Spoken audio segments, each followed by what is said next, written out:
할렐루야. 오늘도 참으로 좋은 날입니다. 오늘은 신명기 7장 1절에서 11절 말씀을 통해서 신실하신 하나님이라는 제목으로 함께 묵상해 보도록 하겠습니다. 본문 요약은 이렇습니다. 모세는 이스라엘에게 가나안의 7족속을 진멸하고 우상을 파괴하라고 명령합니다. 그리고 하나님이 이스라엘을 자기 백성으로 삼으신 것은 그들의 수가 많기 때문이 아니라 오직 하나님의 사랑과 맹세 때문이라고 말합니다. 그러므로 신실하신 하나님의 규례와 법들을 지켜 행하라고 말씀하시는 내용입니다. 말씀의 거울로 내 신앙 점검하기 1번을 봅니다. 내가 아직도 인본적인 생각으로 타협하며 진멸하지 않는 죄는 무엇입니까? 1절에서 5절을 보면 하나님은 이스라엘 백성에게 가나안 땅에 들어가서 그곳의 7족속을 진멸하라고 명하십니다. 그들과 언약도 맺지 말고 혼인하지도 말며 그들을 불쌍히 여기지도 말라고 말씀하십니다. 이는 거룩을 위한 영적 조치입니다. 이방 민족과의 타협은 곧 우상 숭배로 이어져 하나님을 떠나가게 만들기 때문입니다. 죄와 타협하면 우리가 죽습니다. 내 안에 탐심, 중독, 인본주의 같은 세상 가치관을 남김없이 진멸해야 거룩을 지킬 수 있습니다. 그래서 내가 아직도 인본적인 생각으로 타협하며 진멸하지 않는 죄는 무엇입니까? 라고 했을 때 오늘 하나님의 이스라엘 백성들에게 가나안 땅에 들어가서 7족속을 진멸하고 그들과 언약도 맺지 말고 혼인도 하지 말라고 말씀하고 있는 것을 봅니다. 왜냐하면 이방 민족과 타협하게 되면 하나님을 떠나고 신앙이 소멸되기 때문에 그렇습니다.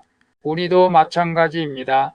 여전히 인본적인 생각으로 타협하며 세상 가치관을 따라 살아간다면 우리도 하나님을 떠나게 될 수밖에 없습니다. 그래서 인본적인 생각을 버리고 세상 죄와 타협하지 말고 오늘 우리는 말씀 가운데 살아가야 할 줄로 믿습니다. 저 또한 인본적인 생각, 인본적인 신앙을 소유할 때가 많았지만 회개삽니다. 우리가 세상과 타협하지 말고 버려야 할 것은 버릴 줄 아는 그런 믿음의 삶을 살아갈 수 있기를 바랍니다. 2번을 봅니다. 내가 하나님의 자녀된 것이 그의 전적인 은혜임을 인정합니까? 어떤 환경에서도 나를 향한 하나님의 사랑을 신뢰합니까? 6절에서 8절을 보면 모세는 이스라엘이 여호와께서 택하신 하나님의 성민이라고 선포합니다. 그 이유는 그들이 강하거나 수가 많기 때문이 아니라 오히려 모든 민족 중에 가장 작고 연약했기 때문입니다.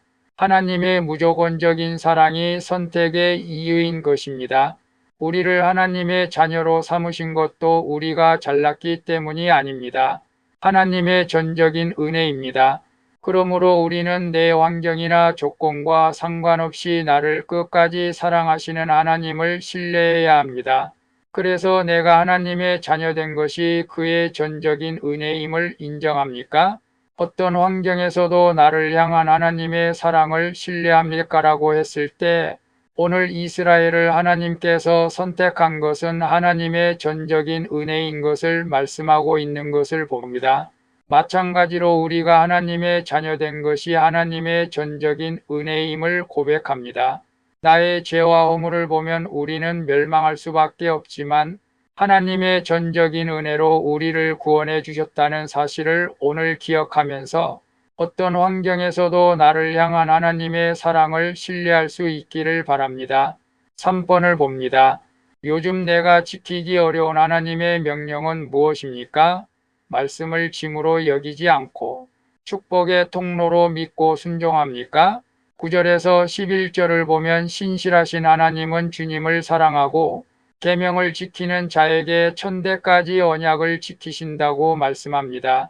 그러나 하나님을 미워하는 자에게는 지체 없이 보응하십니다. 말씀에 불순종하고 세상을 사랑하는 것이 하나님을 미워하는 것입니다. 하나님의 명령은 우리를 옥죄는 짐이 아니라 하나님의 사랑을 천대까지 누리게 하는 축복의 통로인 것입니다. 오늘 내게 주시는 말씀이 이해되지 않아도 아멘으로 순종할 때 약속의 복을 누리게 되는 것입니다. 그래서 요즘 내가 지키기 어려운 하나님의 명령은 무엇입니까? 말씀을 짐으로 여기지 않고 축복의 통로로 믿고 순종합니까라고 했을 때 오늘 신실하신 하나님은 하나님의 계명을 지키는 자에게 천대까지 축복해 주신다고 말씀하고 있는 것을 봅니다. 그러나 하나님의 말씀에 불순종하면 세상을 사랑하는 것이 아니라 하나님을 미워하는 것이 되는 것입니다. 우리는 하나님의 말씀이 우리를 옥죄는 것이 아니라 천대까지 복을 누리게 하는 축복의 통로라는 것을 기억하고 말씀을 지키고 순종해야 합니다. 오늘 내가 말씀을 지키기 어려운 명령이 있습니까? 주일 성수입니까? 11조입니까? 사랑입니까? 오늘 말씀을 짐으로 여기지 말고 축복의 통로를 믿고 모든 말씀에 순종하는 우리의 모든 삶이 되어지기를 축복합니다. 기도하겠습니다. 주님, 가장 작고 연약한 저를 조건 없는 사랑으로 택하여 자녀 삼아주시니 감사드립니다. 이제는 세상 가치관과 타협하려는 마음을 단호히 진멸하게 하여 주시옵소서. 신실하신 주님의 사랑을 기억하며 오늘 제게 주신 말씀에 온전히 순종하는 하루를 보내게 해 주시옵소서. 나의 삶을 주장해 주시는 예수 그리스도의 이름으로 기도합니다. 아멘. 오늘도 수고하셨습니다. 사랑합니다. 축복합니다. 샬롬.